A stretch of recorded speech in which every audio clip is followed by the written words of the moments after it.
ایک چھوٹے سے گاؤں کی کچی گلیوں میں ایک بوڑھی ماں رہتی تھی جس کا نام زہرا بی بی تھا، جس کی زندگی کا واحد سہارا اس کا اکلوتا بیٹا نعمان تھا، جو بچپن ہی سے نہایت فرمان بردار اور ہونہار تھا۔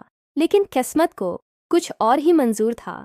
غربت نے انہیں اس مقام پر پہنچا دیا جہاں روٹی کے لقمے بھی خواب بن چکے تھے۔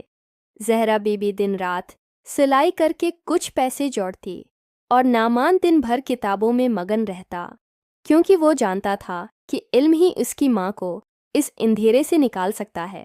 سالوں کی محنت کے بعد نعمان کو ایک اسکالرشپ پر شہر کے ایک بڑے ادارے میں داخلہ ملا۔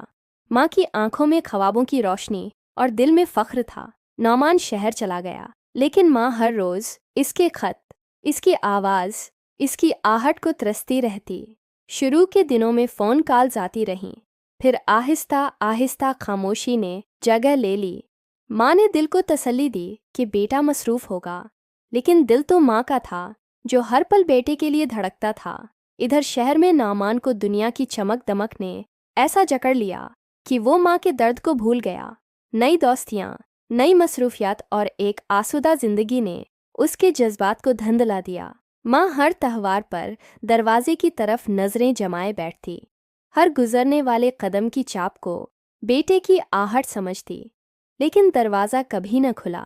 وقت گزرتا گیا، زہرا بی بی کی آنکھیں کمزور، سانسیں مدھم اور دل اداس ہوتا گیا۔ پھر ایک دن گاؤں میں ایک خط آیا جو کسی اسپتال سے تھا، جس میں لکھا تھا کہ نعمان ایک سڑک حادثے میں زخمی ہو کر کوما میں چلا گیا ہے اور آخری وقت میں بار بار امی کہہ کر پکار رہا تھا۔ جب یہ خبر زہرا بی بی تک پہنچی تو وہ تڑپ کر زمین پر گر گئی۔ آنکھوں سے ایک بھی آنسو نہ نکلا، بس ایک لمبی سانس لی اور ہمیشہ کے لیے خاموش ہو گئی۔ لوگوں نے ماں کو بیٹے سے ملانے کی بہت کوشش کی، لیکن موت پہلے آ چکی تھی۔ جب نعمان کو ہوش آیا اور ماں کا نام لیا، تب اسے ماں کی قبر کے بارے میں بتایا گیا۔ وہ تڑپ تڑپ کر روتا رہا، لیکن اب کچھ نہیں ہو سکتا تھا۔ وقت ہاتھ سے نکل چکا تھا۔